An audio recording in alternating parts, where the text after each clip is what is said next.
मराठी आणि इंग्रजी माध्यमांच्या शाळांमध्ये हिंदी भाषा अनिवार्य करण्याच्या राज्य सरकारच्या आदेशावर महाराष्ट्र नवनिर्माण सेनेने आक्रमक पवित्रा घेतला आहे। या पार्श्वभूमीवर मनसेच्या शिष्टमंडळाने कलिनामधील विविध शाळांना भेट देत सरकारविरोधात आपला निषेध नोंदवला आहे। यावेळी मनसे पदाधिकाऱ्यांनी कलिना परिसरातील विविध शाळांना राज ठाकरे यांनी दिलेले निवेदन सादर केलं आहे।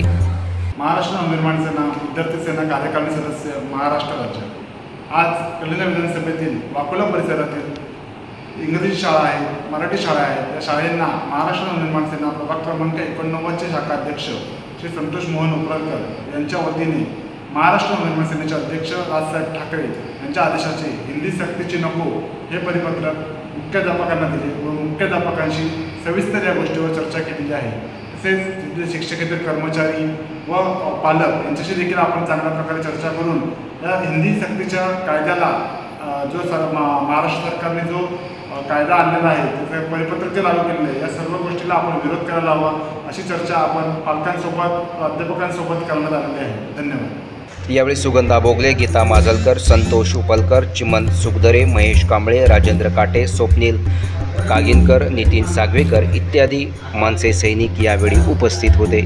यासारख्या अन्य बातम्या बघण्यासाठी तुम्ही आमच्या चॅनलला लाईक करा, शेअर करा, सबस्क्राईब करा। धन्यवाद।